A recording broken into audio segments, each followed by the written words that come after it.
Olá pessoal, boa noite. Hoje vamos estar aqui com o Dr. Manuel Bezerra, que aliás está aqui no hospital, né? A gente terminamos uma cirurgia agora e a gente vamos começar aí a nossa conversa sobre cirurgias plásticas no paciente bariátrico, né? Então, quais são as cirurgias que os pacientes bariátricos podem ser submetidos? Boa noite, Manuel. Tudo bem? Oi, Wellington. Boa noite. Estamos aqui conversando agora aqui, né, com esse assunto, né, que é uma das coisas mais, assim, expectativas, né, que o paciente fez a cirurgia bariátrica, emagreceu, né, perdeu ali, ficou 2 anos ali, estabilizou o peso, e aí vai ser submetida a cirurgias plásticas. Né? Antigamente, a gente tinha aí a cirurgia convencional, que era a cirurgia aberta, que deixava muitas cicatrizes, né, Manuel? E hoje a gente tem as cirurgias por vídeo, que acaba deixando aquela cirurgia clássica, que era a flor de lis, mudou bastante, né? O que que você passa para a gente aí em relação aí como que tá as expectativas do paciente que fez a cirurgia bariátrica, emagreceu, perdeu os quilos e aí vai para essa jornada cirúrgica, né? Como é que você fala aí para gente? Não, você diz que, na verdade, a evolução da gastrocirurgia com a videolaparoscopia proporcionou, porque você já falou, antigamente a cirurgia, por exemplo, você tocou no abdômen, né? Da técnica de flor de lis. Com a evolução da cirurgia videolaparoscópica, a cicatriz em flor de lis diminuiu bastante o número de cirurgias que a gente usa a flor de lis. Porque antigamente ficava uma cicatriz grande na linha média do abdômen, acima do umbigo. O cirurgião do aparelho digestivo fazia a redução do estômago através desse acesso. O resultado era uma cicatriz grande e que a gente não tinha na abdominoplastia após o emagrecimento, não tinha outra solução a não ser fazer a flor de lis, né? Então, a cicatriz em flor de lis, hoje, ela fica reservada mais para aquele paciente que tem muito excesso de pele, tanto na parte horizontal inferior do abdômen, quanto na parte vertical do andar de cima do abdômen, né? Tem pacientes que têm tanto excesso de pele que não tem jeito, você precisa retirar tanto o excesso por baixo quanto por cima também, acima do umbigo, né? Entendeu? Sim.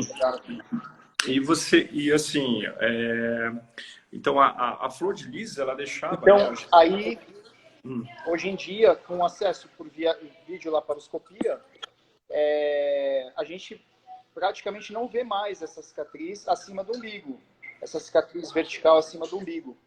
Então, a gente, na maior parte dos casos, a gente consegue fazer a abdominoplastia convencional nos pacientes que tiveram perdas ponderais após a cirurgia bariátrica pela cicatriz horizontal que fica totalmente escondida daí, né? Embaixo. Sim. E me fala uma coisa, por exemplo,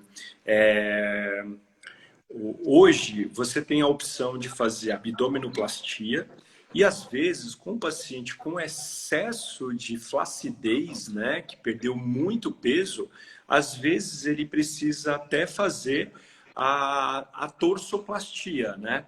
Então ele estende aquela cicatriz que antes era só restrita ao abdômen, a parte posterior também. Os pacientes aceitam muito bem isso aí? Ou é uma coisa que, por exemplo, cicatriz é coisa do passado? Antigamente todo mundo se preocupava, vou fazer uma cirurgia, não quero cicatriz. né? Todo mundo acha que vem fazer plástica, muita gente acha que vem fazer plástica e não vai ficar cicatriz. E a realidade é que a gente sabe que não é isso que acontece. Esse paciente, o paciente que vem para fazer as separadoras, né? Ele aceita bem, assim, essa questão de fazer, por exemplo, uma abdominoplastia com uma torsoplastia para não ficar com aquela flacidez? Ou, por exemplo, ele prefere, por exemplo, entrar com uma flor de lis para ficar com uma âncora no meio, né? Gente, para quem não sabe, a flor de lis, ela faz como se fosse uma âncora, que começa aqui de cima, quase acima do umbigo, né? Aqui no apêndice tifoide, vai até o pubis, né, Manuel? E depois vai até as duas cristas ilíacas. Então, assim, fica com a gente chama de flor de lis ou âncora. E aí, com essa questão de fazer a circunflexa, né, que a gente chama, abdominoplastia com a torsoplastia, fica ali só limitada à cintura, né, Manuel? Isso, o paciente aceita bem isso? Como que é essa questão da cicatriz e do resultado estético? Então,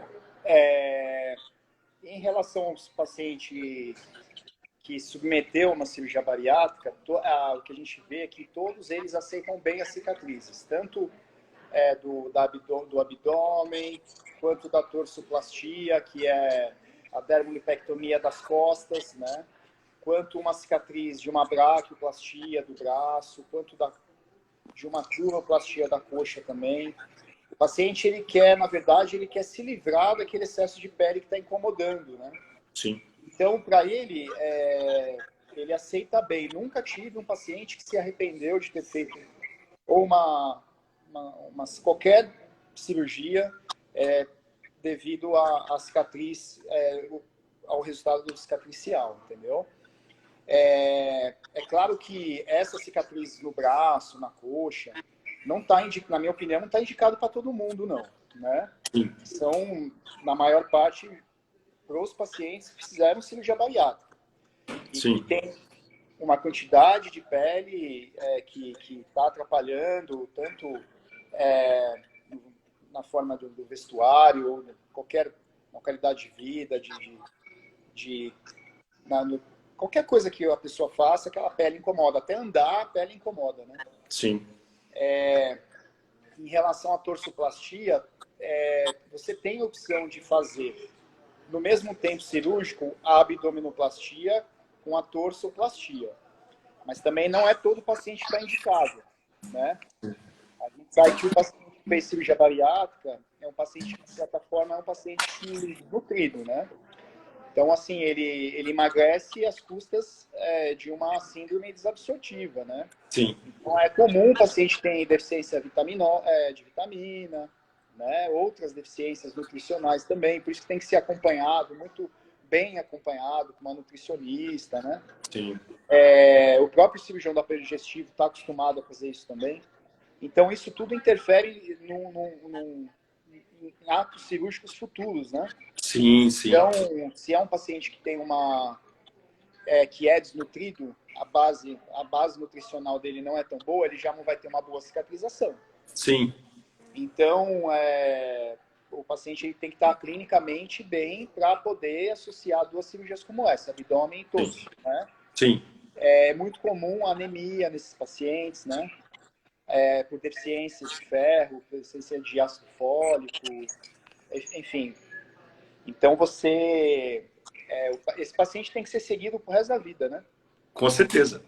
E se é um paciente que é comum, às vezes, um paciente que te procura no consultório, e aí quando você, querendo fazer ou abdômen, ou mama, ou o braço, tá?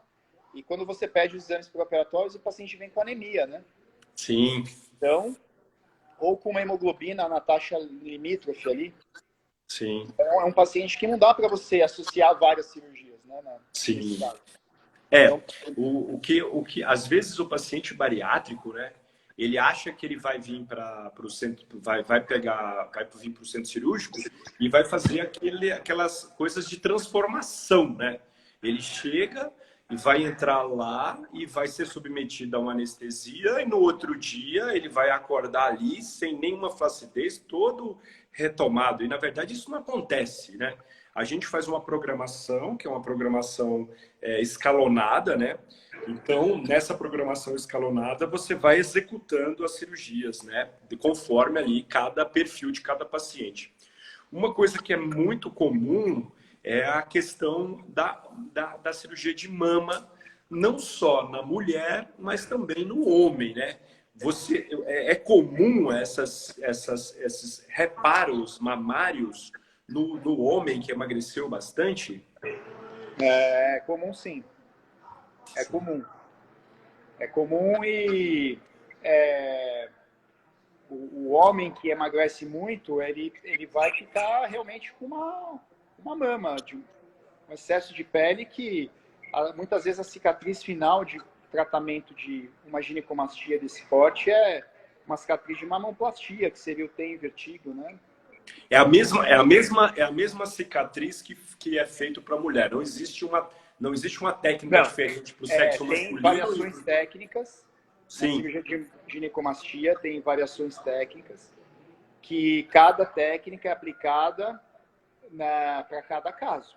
Sim. Então, mas de uma forma geral, mais genérica, a cicatriz ela é proporcional ao excesso de pele que o paciente tem.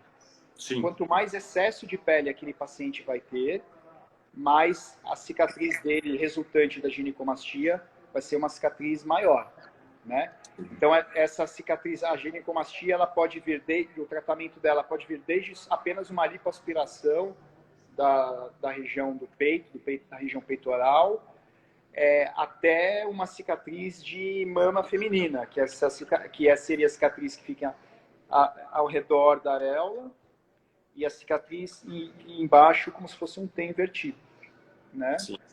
Então vai. Manuel, fala pra gente aqui, mais ou menos, quantas cirurgias plásticas um paciente bariátrico pode ser submetido, né? Só para as pessoas terem noção do número de cirurgias que são previstas para ele, né? E quais seriam essas cirurgias? As cirurgias são todas que forem necessárias. Sim. Né? Então, podem ser diversas. Uma só pessoa, um só paciente pode, para melhorar a autoestima, melhorar... Tchau, Lili. Tchau, Dani. Tchau. Quantas forem necessárias. Então, eu particularmente, num paciente pós-bariátrico, eu gosto de indicar até duas cirurgias concomitantes ao mesmo tempo, né? Então, no caso, se for uma mulher, uma abdominoplastia com a mama, né? As meninas estão causando aqui, né?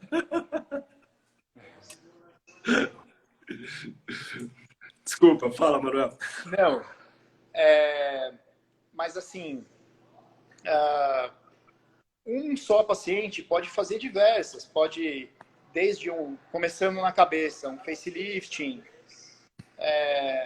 para tratar a flacidez do pescoço, as estruturas do terço médio da face, até a cirurgia do tronco, né, que aí entraria mama, abdominoplastia, dos membros superiores, a braquioplastia, a torsoplastia, que seria o tratamento da flacidez de pele da região dorsal do corpo, das costas, né, do excesso de pele do interior das coxas, né. Então, é uma gama de possibilidades que esse paciente... Na torsoplastia pode ser feito uma torsoplastia inferior e uma torsoplastia em cima também, na área das mamas, né? Essa até existe, mas é pouco comum, né? Sim. É pouco comum. Normalmente, a torsoplastia, ela fica com aquela cicatriz ali no biquíni, né? Em forma de gaivota. Sim. Escondida ali no formato como se fosse uma gaivota, mas escondida no biquíni. É isso que a gente procura, né? Sim. E para tratar o quê? Justamente aquele excesso de pele de toda... Importante lembrar que a pele mais grossa do nosso corpo é nas costas, né? Sim. Ô, Dani, valeu. Obrigado. Nossa, ainda bem que você deixou aqui, senão eu esqueci. A pele mais grossa do nosso corpo está situada na região dorsal da gente, onde Sim. a pele tem a maior espessura, né? Então, o que a gente vê é que, mesmo após a torsoplastia, é comum depois ainda sobrar um pouquinho de pele, né? Porque o peso do retalho, tudo, quando a gente faz a cirurgia, fica ótimo. O bumbum levanta, o lifting de bumbum, né? Fica ótimo, o resultado imediato, mas após passado 1 ou 2 meses, a gente já começa a ver que o bumbum já cai um pouquinho, já sobe um pouco mais de pele, mas sempre vai ter a melhora se a gente for comparar ao que era o antes, né, do paciente. Isso é em relação à torsoplastia. Em relação à abdominoplastia, não.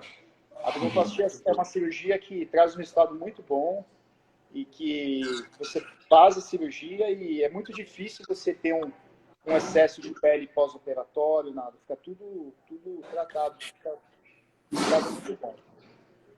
E, Manuel, a gente sabe que na cirurgia plástica, né, a gente tem várias técnicas cirúrgicas para um mesmo procedimento, né? Mamoplastia são várias técnicas cirúrgicas, a torsoplastia, abdominoplastia, braquioplastia. E existe, assim, uma receita de bolo para os pacientes bariátricos? Ou o que é mais relevante na hora de determinar, assim, eu vou fazer ali uma dermo de coxa em Y, ou vou estender a cicatriz até o joelho? Como que é essa definição? É pela flacidez? É pela estrutura do paciente? Como que é feito essas escolhas cirúrgicas, né? Assim como mama, abdômen e todo o resto. Como o corpo humano, ele nunca, cada indivíduo é único, né?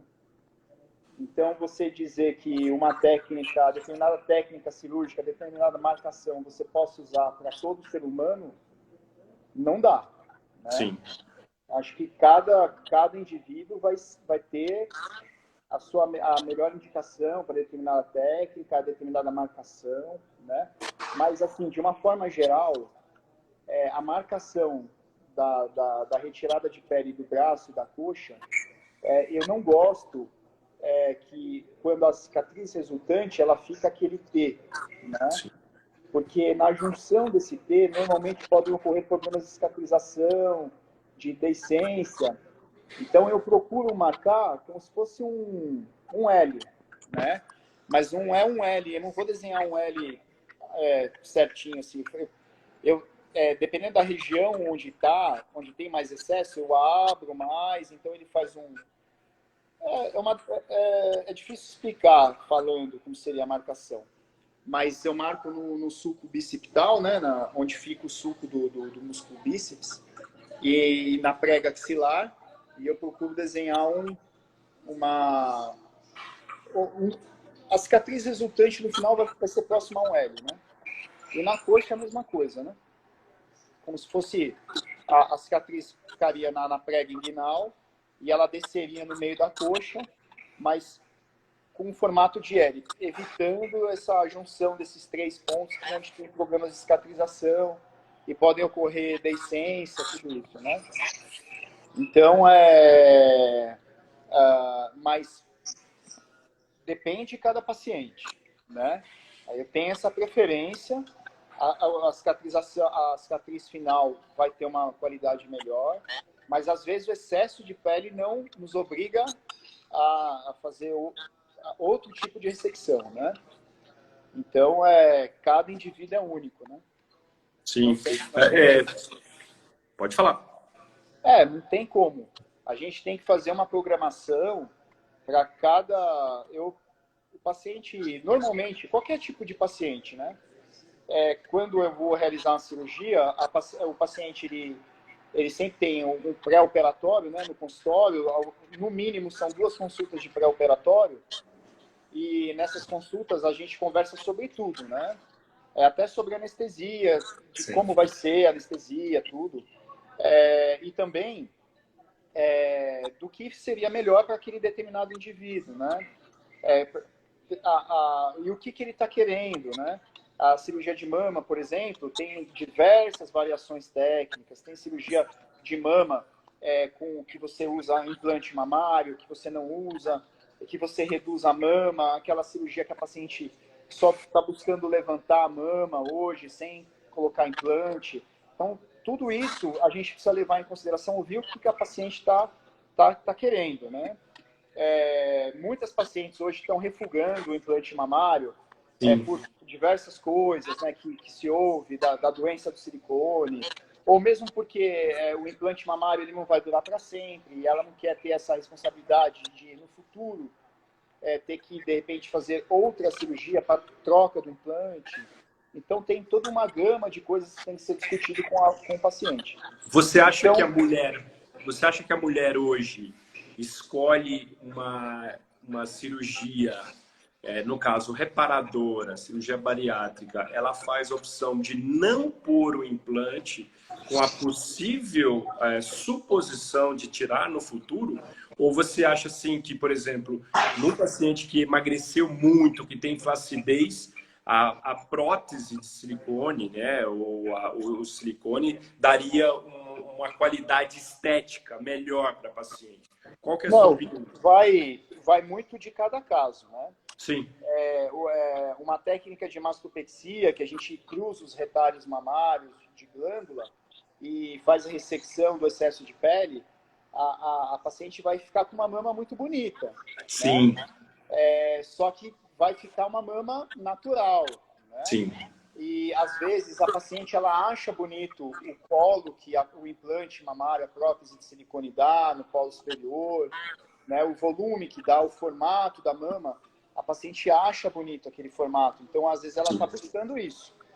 Mas vou te dizer que as minhas pacientes, metade delas, ou talvez um pouco mais da metade, elas querem um resultado mais natural. Né? Entendi. Então, aí nesse caso, não precisa, é mais em relação ao resultado do que necessariamente o comprometimento, né? De ter que no futuro, ter que trocar uma prótese, ter que fazer um acompanhamento devido à prótese. Né? Sim. Então, vai mais do perfil da mulher. Se ela está querendo um resultado mais natural, né? Ela não gosta do formato que o implante mamário dá à mama, ela quer um resultado natural, a cirurgia vai ser de apenas levantar a mama dela, montar a mama, retirar o excesso de pele que ela tem na mama e vai ficar uma mama super bonita. Né? Agora, tem aquelas que querem a colocação do implante. Né? E principalmente no paciente bariátrico, hoje a gente...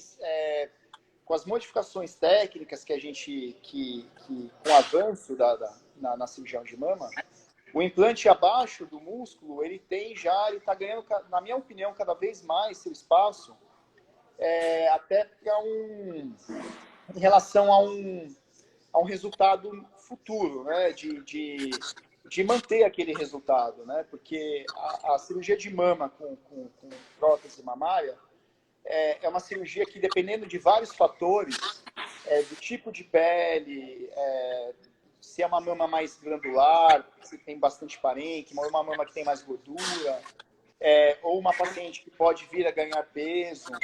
A gente sabe que aquele implante, depois da cirurgia, mas o peso do implante, ele pode causar a queda na mama de novo, né? O que a gente chama de pseudopitose, o bottoming out. O que é o bottoming out? Aquele antes, que aquele colo que estava bonito, marcado, ele é esvaziado. O implante mamário, ele sai dali e ele vai preencher a mama mais embaixo, né?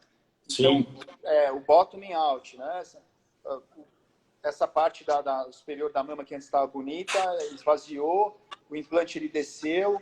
Então, hoje em dia, o implante em posição submuscular, o músculo ele dá uma sustentação, uma previsão de resultado a longo prazo maior do que... Então, te dá uma segurança por mais tempo que ela vai ter aquele aspecto que a mulher quer, né? Aquele aspecto ali mais montado, né? Isso, que não é tão natural, né? Porque vai ficar aquela prótese bem marcada, o polo superior da mama fica marcada. Então, não é uma mama tão natural, mas fica com um formato muito bonito, né? Então, algumas pessoas podem olhar e falar, essa paciente tem... Olha o silicone dessa paciente e tal. Mas é um formato muito bonito, Sim. né? Então, dependendo do perfil de paciente, ela não quer que, assim, alguém olhe para ela e ache que ela tem um silicone. Então, são coisas pessoais, individuais. Né? Olha, eu vou te falar uma coisa. Eu vejo mais as pessoas querendo que saibam que tem silicone. As que não querem que não tenha silicone são mais raras, né?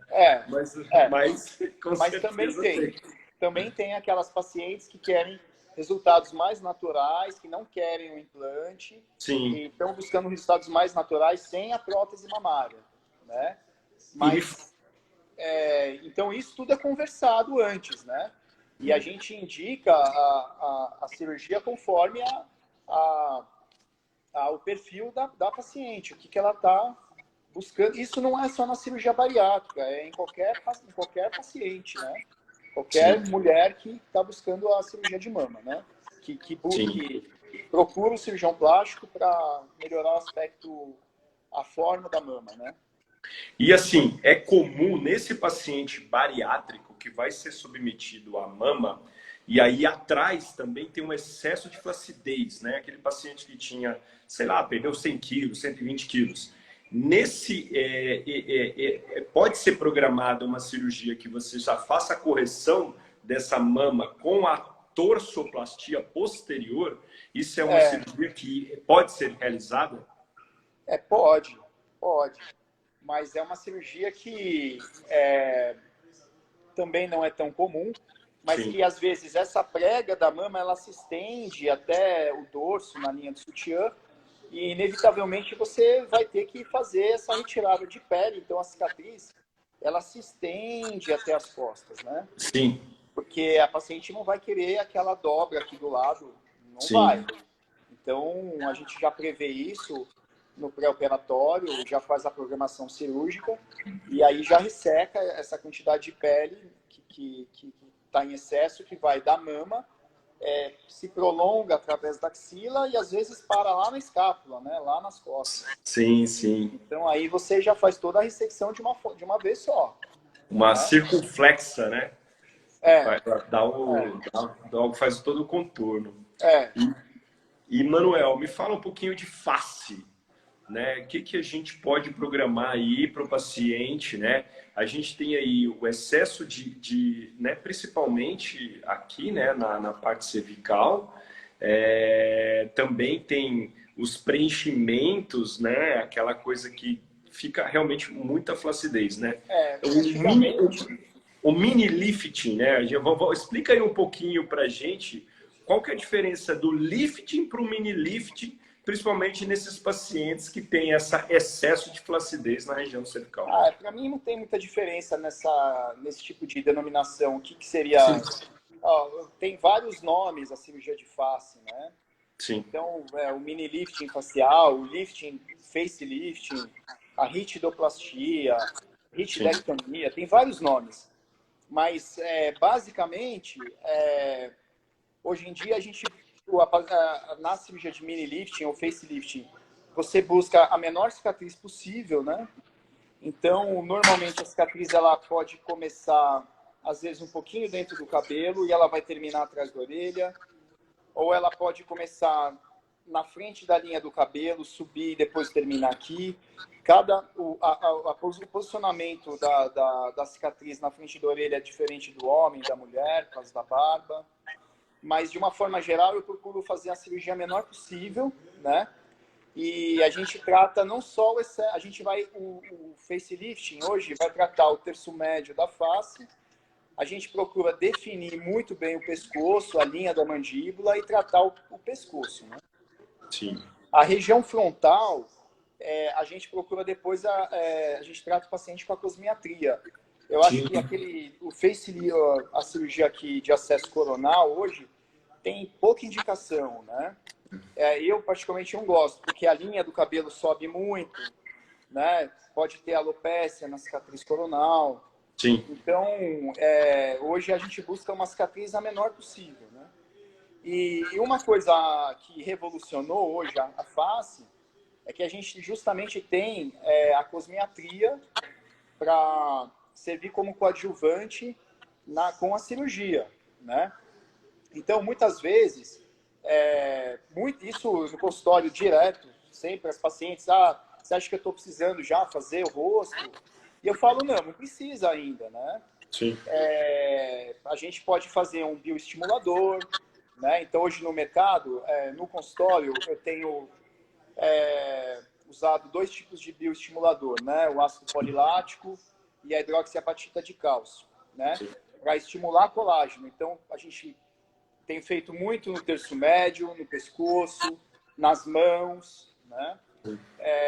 Dá para fazer também no braço, no bumbum, no abdômen, para aquela mulher que tem uma flacidez muito leve, bem leve, aquela flacidez leve, uma paciente que não teve filhos ainda, o resultado é muito bom, né? Você acha que é possível usar essas técnicas durante o emagrecimento do paciente bariátrico para ele reduzir a flacidez, ou acha que é mais para... Não, eu acho que o paciente ele pode estar em tratamento, fazendo um tratamento para emagrecer e fazendo a cosmiatria ao mesmo tempo, não tem problema nenhum. Sim. Entendeu? O bioestimulador não tem nenhuma contraindicação a esse respeito, né? E além do bioestimulador, você também tem os preenchedores, né? Sim. Que hoje está bem definido também a indicação, a padronização, né? Que é o MD Codes, né? Então, hoje você tem pontos de sustentação, que você faz com ácido hialurônico, que levanta até um pouco o rosto, de definição de mandíbula, né? De ângulo de mandíbula, preencher mesmo sulcos e volumizar determinadas locais, o tear trough, né? Que aqui no Brasil a gente não tem a gente tem um sulco nasojugal aqui, mas a órbita mesmo, essa coisa mais funda na órbita, né? Os americanos chamam de tear trough, né? Seria a calha da lágrima, né? Sim. Então você faz o preenchimento aqui da calha da lágrima, né? Do sulco nasogeniano, você pode preencher lábio, você pode dar volume no mento, e no ângulo de mandíbula. Então, tudo isso, isso é interessante, porque no consultório, normalmente eu indico, faço facelifting, uso bastante enxerto de gordura no rosto, Sim. Uso enxerto de gordura na pálpebra, na boca, região malar, sulco nasogeniano. E depois a paciente ela continua tratando com toxina botulínica, com bioestimulador, com outro tipo de preenchimento. Então, isso daí... E toda paciente que faz isso, o paciente que faz isso, os resultados são bem satisfatórios, né? São resultados muito bons, né? Então, gente, vamos aproveitar aí, doutor Manuel, façam perguntas para ele responder, né, sobre todos esses assuntos. Aí a gente está falando sobre cirurgias plásticas no paciente bariátrico, mas se alguém tiver alguma dúvida, pode fazer pergunta, não só para pacientes bariátricos, né? Ele entrou aí na parte de cosmiatria para o paciente, né, para questões de flacidez. E eu acho uma coisa muito, muito interessante, Manuel. Por exemplo, nos últimos tempos, nós tivemos muitas inovações tecnológicas para o tratamento, né? Semana passada a gente falou aí sobre as tecnologias para flacidez no intraoperatório. Você está abordando aí as questões de cosmiatria, né? Das questões de produtos e de fármacos aí para deixar o paciente o mais jovial e bonito possível, né? Como que por exemplo, hoje, né? A gente fala de paciente bariátrico, a gente fala de pacientes que a maioria são pacientes a cirurgia da obesidade virou uma cirurgia de necessidade pública, né? Então ela é feita no SUS e ela é feita pelos convênios. Nas reparadoras, né, a gente vê hoje assim que a maioria, alguns pacientes bariátricos não têm tanto acesso, né, a essas cirurgias, né? Como que você vê isso assim do ponto de vista, né? Você que trabalha aqui, né? O Manuel, a gente trabalha também em serviço público, né? Trabalha em serviço de queimados, né, Manuel? E o paciente bariátrico tem essa necessidade de ser submetido a cirurgias reparadoras. Qual que é a sua opinião em relação a esse posicionamento aí?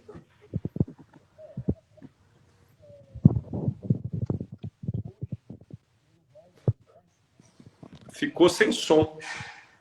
Tá sem som? Agora ficou. Voltou.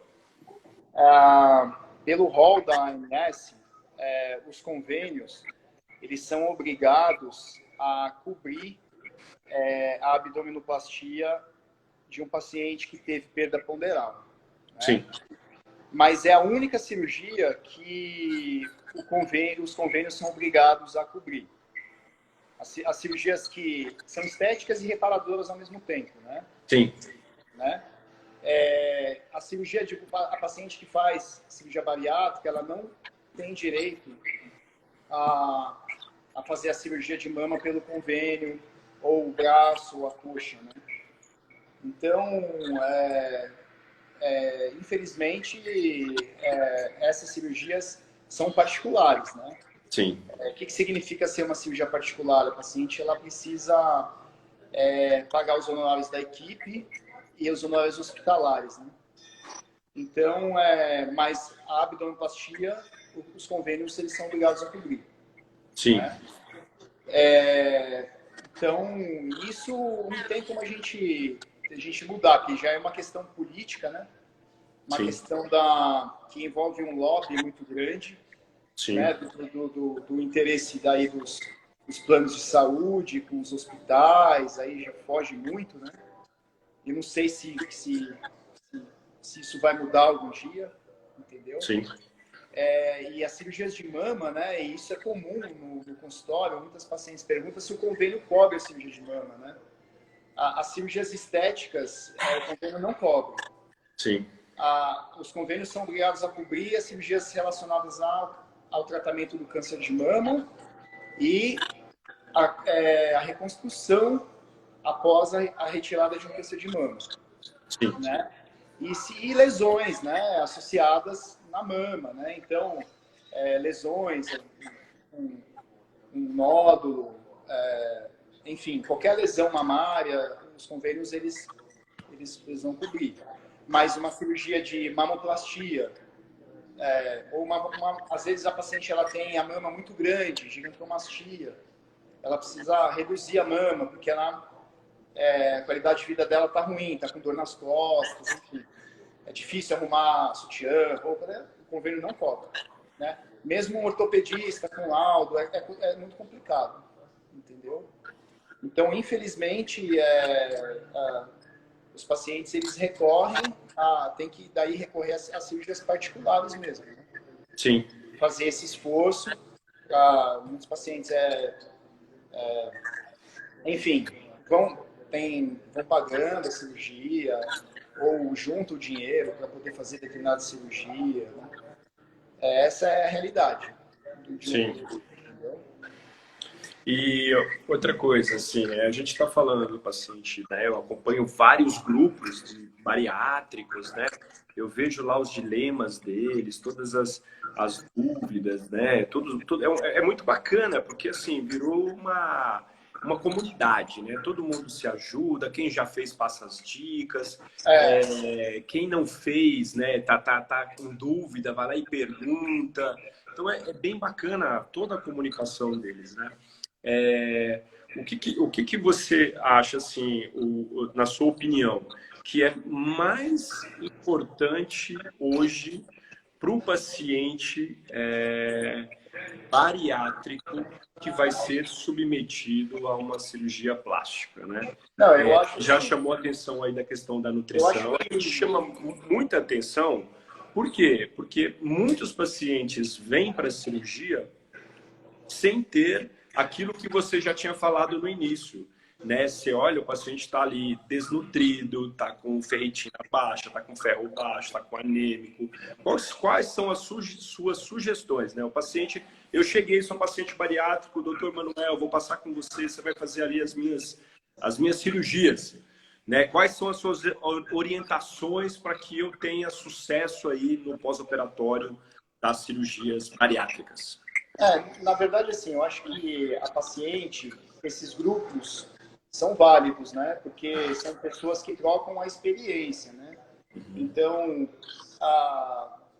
começa lá no começo. A paciente, antes de fazer uma cirurgia bariátrica, quando na fase de obesidade, elas fazem um grupo para trocar experiências, depois ela faz a cirurgia, tem a perda ponderal, ela vai fazer as cirurgias plásticas, entra em outro grupo para trocar experiências também. Eu acho válido, mas eu acho que o mais importante é a paciente confiar no médico dela. A primeira coisa é escolher um bom médico, né? Sim. Em relação a tudo, né? A escolha do médico. Começa aí, né?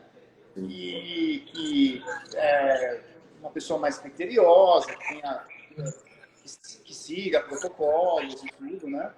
E que tenha esses cuidados, né? E a partir daí vai ser feita a avaliação do paciente e propor um tratamento, né?